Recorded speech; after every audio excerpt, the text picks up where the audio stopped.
Hi ladies, welcome back to my channel. So today's topic is going to be a really important one, and we're going to talk about how to reprimand customers when they do something that you are not okay with, and how to effectively do this so you get your point across.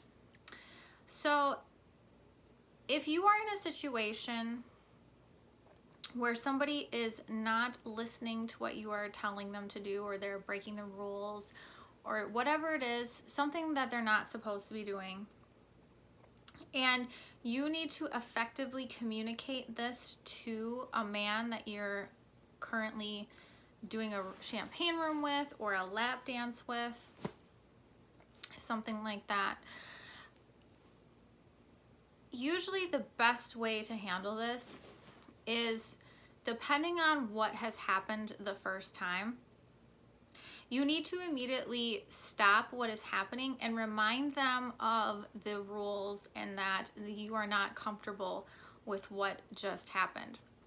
Now, I don't recommend yelling or screaming or getting totally irate unless the situation, of course, calls for it. You know, if you feel like you're being violated, you know, in a really bad way, of course, you know, that's understandable. But if it is something that, you know, can be easily corrected and you are okay with continuing once you tell them what it is that's bothering you, then this is what I'm going with. So, you know, you need to make sure that you tell them immediately what they did that upset you, and you can say it in a nice way, and always use the term gentleman when you are correcting them. So I would say something along the lines of, well, I got the impression that you were a gentleman, and at least I know the gentlemen that I deal with don't do things like that. Or, you know, I know gentlemen don't act that way. Or, I'm just used to having gentlemen here and I just can't believe you did that. Okay, I find this to be a lot more effective than yelling and screaming, getting angry, or just blatantly telling them to stop doing it or swearing. Like, of course I said, if the situation calls for it, there is a time and place for that. But if it is something minor and something that you feel like you can feel comfortable enough continuing onward after the behavior is corrected, then these are the terms I would use. You always want these men to be called out on the gentleman thing. Okay? Yeah, some men just aren't, and they don't really care. But a lot of times this will work, and in their minds they will think, okay, she's holding me to a higher standard, so maybe, you know, I should stop what I'm doing. So that one works good when you have a more sober person, you know, somebody that is semi-coherent. So that is something I would use on like the first warning with a minor issue. Now, if it's a little bit more than minor and it kind of is a medium to high issue, severe issue, then immediately stopping what is happening and, you know, telling them straight out, look,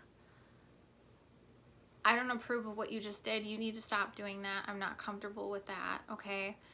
I don't know what kind of girl you think I am, but I am not that girl.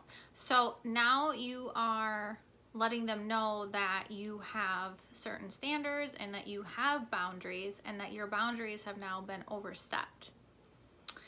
I like to say those things and let that be known, because usually that will put somebody in an awkward position. And now that the mood of the room has changed, guys don't want that to happen. They want to keep that mood going. They want to keep like the energy going, and they don't want to kill that vibe. So a lot of times that will work too. But If it is something that is severe or, you know, is way past your boundaries and way past all of that, then the final thing to do is just to get up and leave. Okay. Most clubs, I'm assuming, you know, will still give you your money, even though you may have walked out early or whatever it is. Even if they don't, no amount of money is ever worth sitting in a room being violated for whatever, you know, it's just not worth it. So always, always, always respect your own boundaries. Don't ever cross them, even if you are getting tons of money for it, because you're never going to be able to sleep at night once that happens. You're going to just feel like crap, and it's not worth it.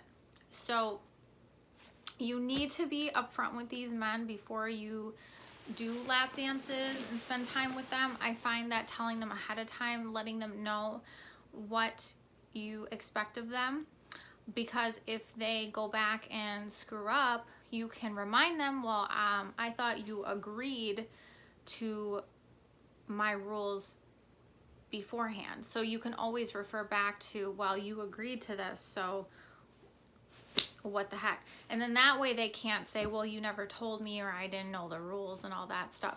Now, granted, I know every time that you're going to be with somebody, it may be hard to remember to go over every single rule, but majority of the time you should spend some time on this part, just so you can cut that stuff in half, because sometimes bouncers aren't going to be able to get to you super quick, you know, and a lot of times these things are going to happen so fast that you're not going to realize what happened until it's already over with.